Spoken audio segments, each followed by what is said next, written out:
বনি ইসরাইলের এক লোক 500 বছর আল্লাহর ইবাদত করেছে। কয় বছর? কোথায় জানেন? সাগরের মাঝখানে এক পাহাড়, ওই পাহাড়ের উপরে বসে 500 বছর টানা আল্লাহর ইবাদত। দিনে আর রাতে একবার করে নিচে নামতেন। সেখানে আল্লাহ তাআলা পাথরের ভেতর থেকে তার জন্য মিঠা পানির ব্যবস্থা করে দিয়েছেন, আর একটা ডালিম গাছের ব্যবস্থা করে দিয়েছেন। সকালে নামলে একটা টসটসে ডালিম, রাতে নামলে টসটসে ডালিম। এগুলো খেয়ে খেয়ে 500 বছর সে আল্লাহর ইবাদত করেছে। আর সে আল্লাহর কাছে বলেছে, আল্লাহ আমি যখন মারা যাব সেজদারত অবস্থায় যেন মারা যাই। ঠিকই আল্লাহ সেজদারত অবস্থায় সাইয়েদনা আজরাইলকে পাঠিয়ে দিলেন। সেজদারত অবস্থায় লোকটা মারা গেল। 500 বছর ইবাদতের পরে আল্লাহর দরবারে কিয়ামতের কঠিন ময়দানে যখন লোকটা হাজির হয়ে যাবে, আল্লাহ বলবেন, আদখিলু আবদি আল জান্নাতা বিরহমাতি, আমার বান্দাকে আমার দয়া আমার ভালোবাসা দিয়ে জান্নাতে ঢুকায়া দাও। 500 বছর ইবাদত করছে তো আমার দয়ায় আমার বান্দারে জান্নাত দাও। এই বান্দা বলে, বালবি আমালি, আল্লাহ তোমার দয়া লাগবে কেন? আমি আমার আমল দিয়ে জান্নাতে যেতে চাই। কি দিয়ে? কথা বুঝে নাই বোধহয়। আল্লাহর এই বান্দা কি দিয়ে জান্নাতে ঢুকতে চায়? আমল দিয়ে। আল্লাহ বলছে, আমার দয়ায় আমার বান্দার জান্নাতে নিয়ে যাও ফেরেশতারা। এ বলে, আল্লাহ তোমার দয়া লাগবে কেন? সেজদা তো কম দেই নাই, জিকির করতে করতে 500 বছর শেষ করে দিলাম, আবার তোমার দয়া লাগবে? আমি তো আমার আমলেই জান্নাতে যেতে পারি। আল্লাহ বলবেন, তাই ঠিক আছে, আমি চাইলাম দয়া দিয়ে জান্নাত দেব, তুমি চাইলে আমল দিয়ে ঢুকবা। ঠিক আছে, তোমার আমল আর আমার যে দয়া দুইটার একটু মাপ দেই। তোমার 500 বছরের ইবাদত এক পাল্লায় রাখো।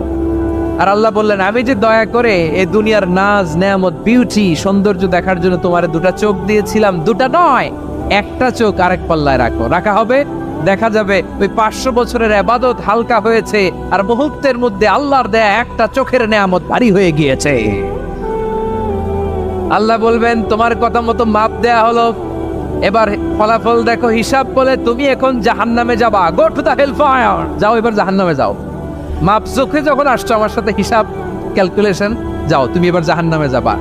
এবার লোকটা কাচুমাচু করে বলে, আল্লাহ আমি বুঝি নাই, আল্লাহ আমি বুঝতে পারি নাই, খেয়াল করি নাই, তুমি আমারে ক্ষমা করো, তুমি আমারে মাফ করো।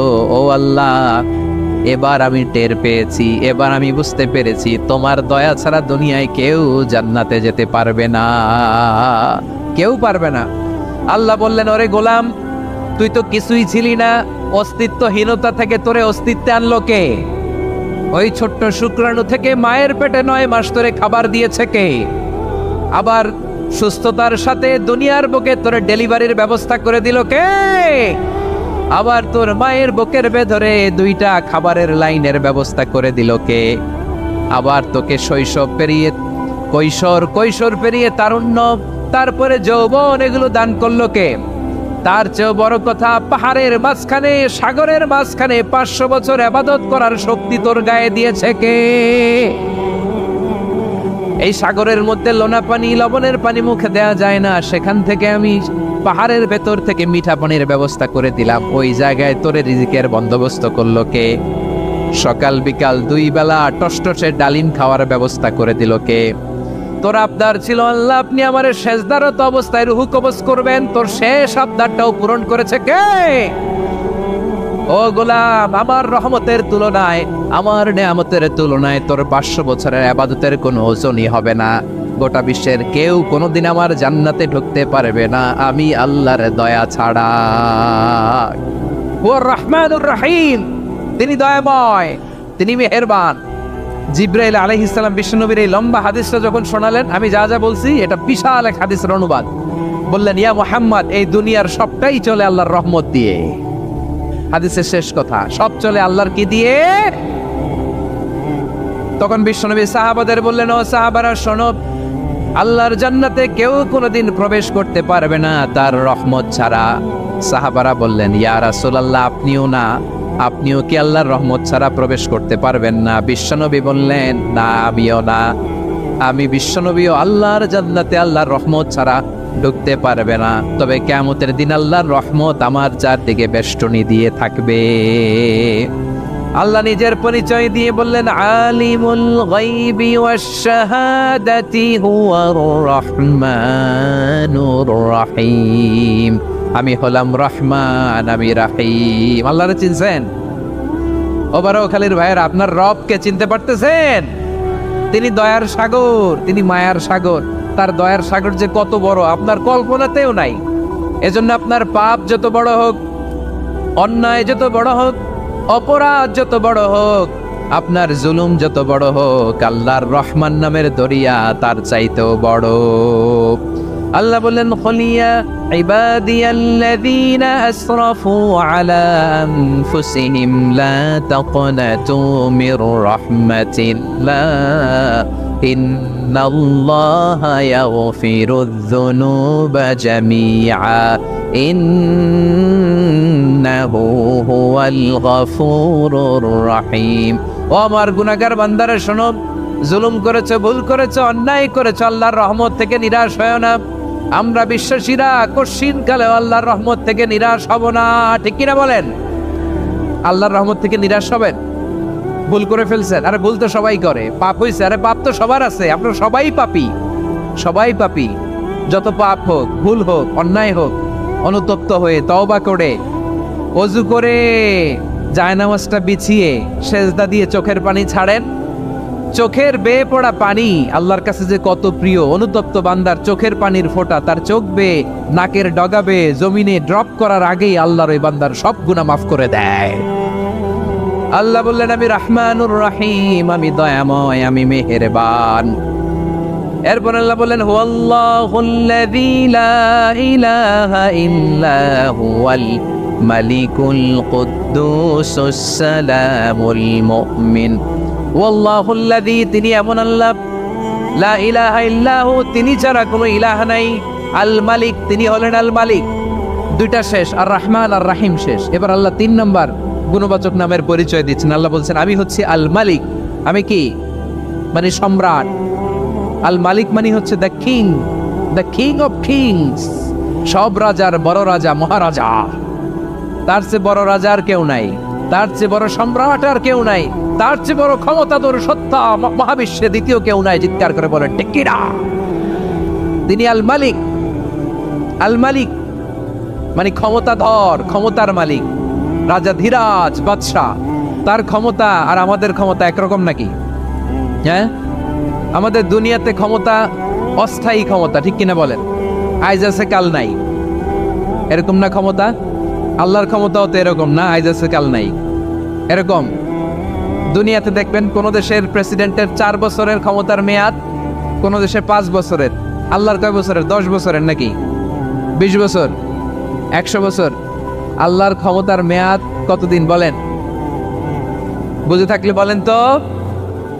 চিরকাল তার ক্ষমতার মেয়াদ। চিল্লায় বলেন ঠিক কিনা?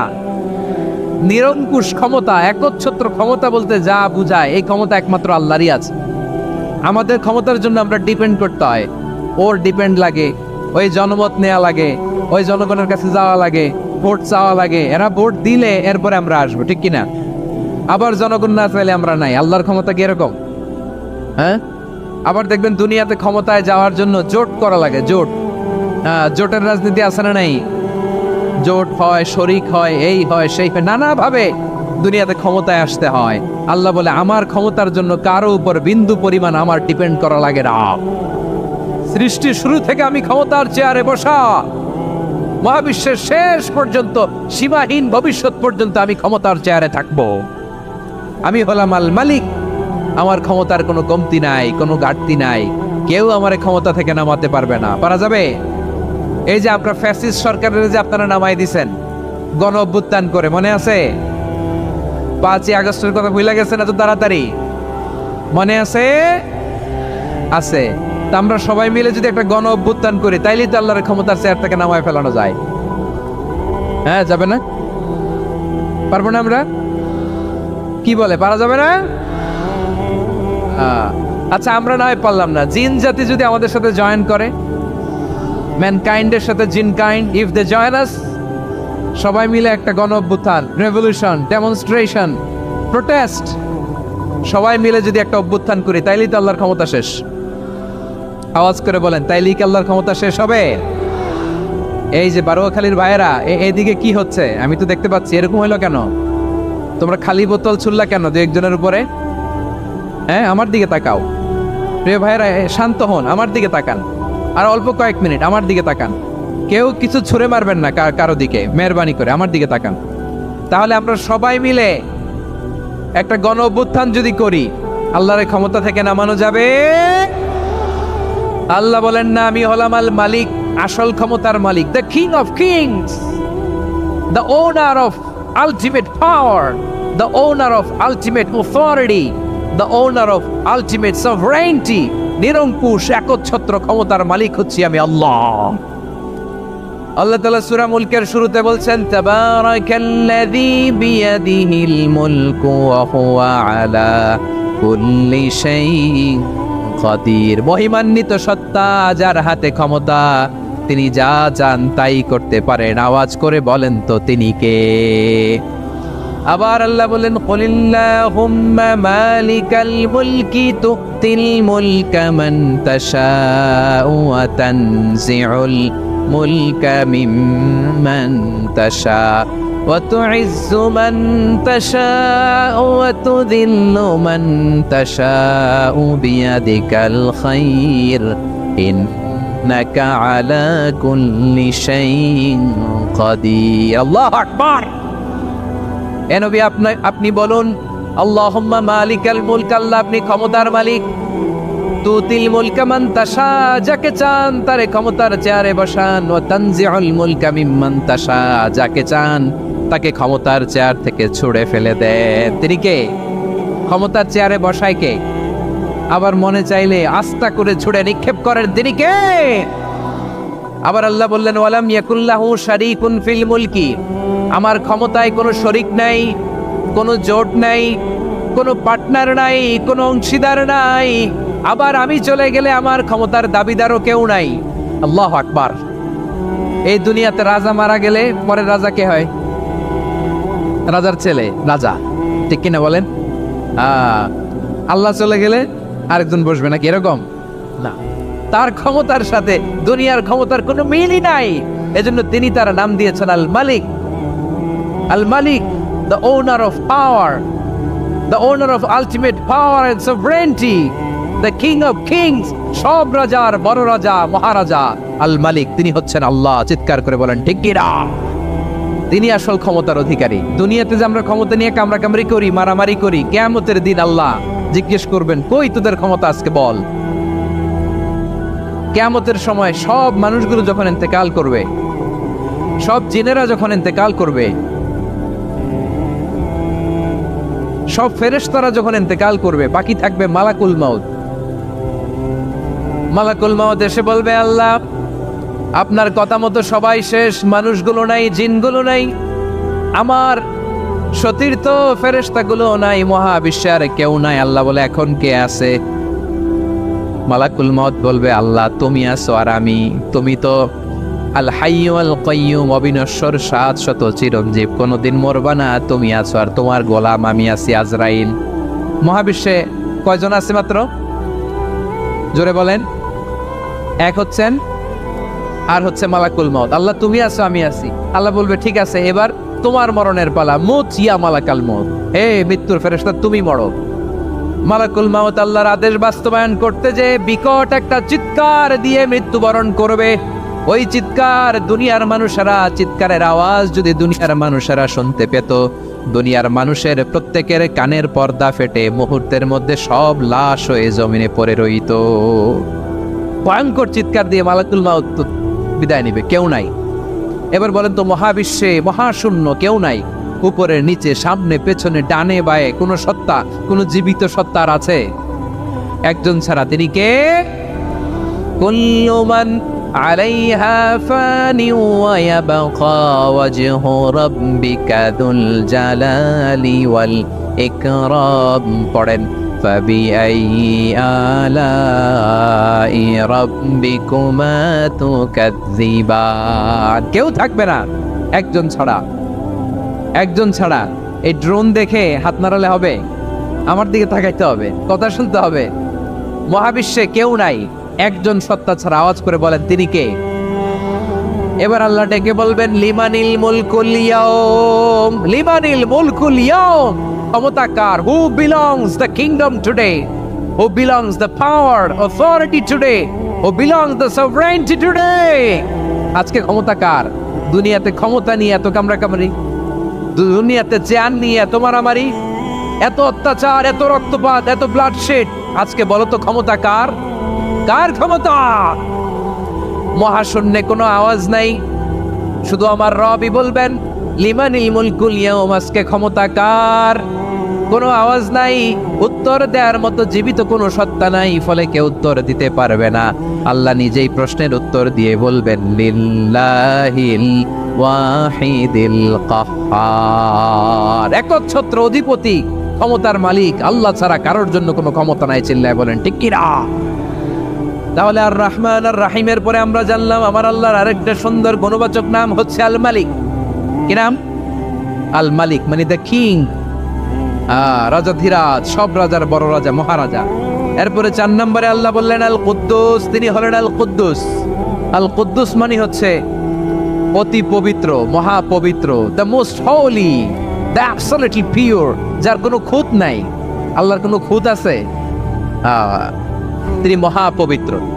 আল্লাহর পবিত্রতা যখন আমরা বর্ণনা করি আল্লাহ খুশি হয়ে যান, কারণ তার সত্তার একটা বৈশিষ্ট্য হচ্ছে তিনি আল কুদ্দুস।